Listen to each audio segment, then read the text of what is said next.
হাকিমুল ইসলাম আল্লামা কারি তৈয়ব সাহেব রহমতুল্লাহ আলাই এই আয়াতের তাফসিরে লেখেন, এখানে রূহ মানে কোরআনে কারীম এবং কোরআনের বিদ্যা। তো রূহ যতক্ষণ দেহে থাকে, দেহ ততক্ষণ জিন্দা থাকে। রূহ দেহ ত্যাগ করলে দেহ লাশ, লাশ মানে লাশাই, যার কোনো মূল্য নেই, মূল্যহীন।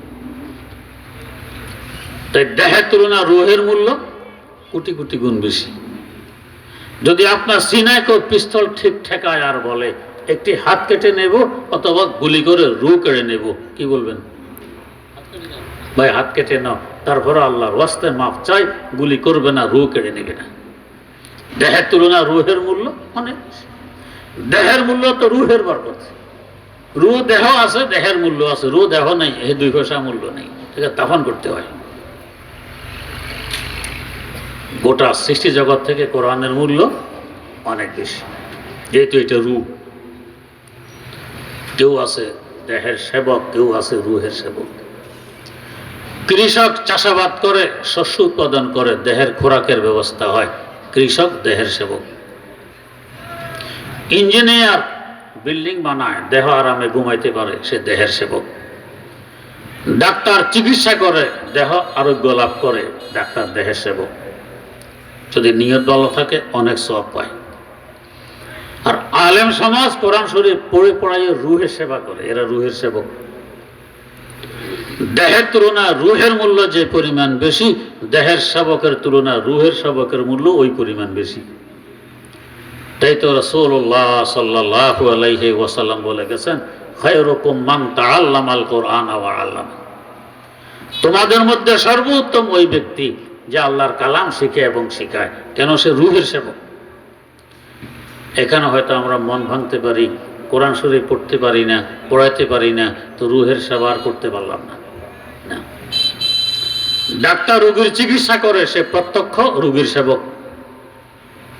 ডাক্তারের সহযোগী, ওষুধপত্র এগিয়ে দেয়, কাগজ কলম এগিয়ে দেয়, মেশিন এগিয়ে দেয়, এই কার সেবক?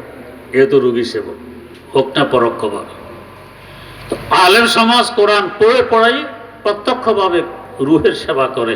আমরা যদি তাদের সহযোগিতা করি, যেখানে রূহের সেবা হয় মাদ্রাসার সহযোগিতা করি, আমরা রূহের সেবা হতে পারবো, হই না পরোক্ষভাবে, এটার দামও কম নয়। রূহ যতক্ষণ দেহে থাকবে, দেহ ততক্ষণ জিন্দা। কোরআন যতদিন জগতে আছে, জগৎ জিন্দা, জগৎ চলবে, সব চলবে। ইবনে মাজাহ শরীফে হাদিস বর্ণিত, কিয়ামতের আগে ব্যক্তি দেখবে তার কোরআন শরীফের পৃষ্ঠাগুলো সাদা, কোনো লেখা নেই। হয়তো ভাববে কেমিক্যাল জনিত কারণে বোধহয় লেখাগুলো নষ্ট হয়ে গেছে। পার্শ্ববর্তী বাইরের লোককে ডেকে জিজ্ঞেস করবে, ভাই তোমার কোরআন শরীফে দেখো তো। আমার কোরআন শরীফে দেখি লেখা নেই, সাদা।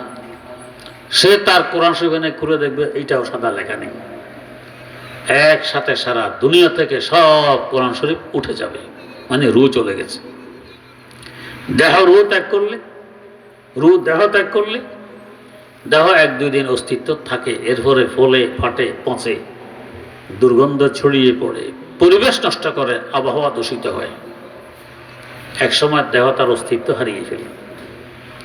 তো কোরআনে কারীম জগতের রূহ উঠে যাওয়ার পর 2-4 দিন জগৎ থাকবে, চতুর্দিকে ফিতনা, ফাসাদ, দাঙ্গা, হাঙ্গামা, মারামারি, কাটাকাটি, হিংসা, বিদ্রুপী অবস্থায়, পছন্দর অবস্থায়, এরপরে কিয়ামত কায়েম হবে, দুনিয়া অস্তিত্ব টিকে থাকবে না। এবার বুঝুন কোরআনের মূল্য কত। অতএব আমাদের সন্তানদেরকে পাঠাই, কোরআন শিখবে, রূহের সেবক হবে, দাম বাড়বে। আল্লাহ রাব্বুল আলামিন আমাদেরকে তৌফিক দান করুন। সুবহানাল্লাহি ওয়া বিহামদি, সুবহানাকাল্লাহুম্মা ওয়া বিহামদিক, আশহাদু আল্লা ইলাহা ইল্লা আনতা আস্তাগফিরুকা ওয়া আতুবু ইলাইক।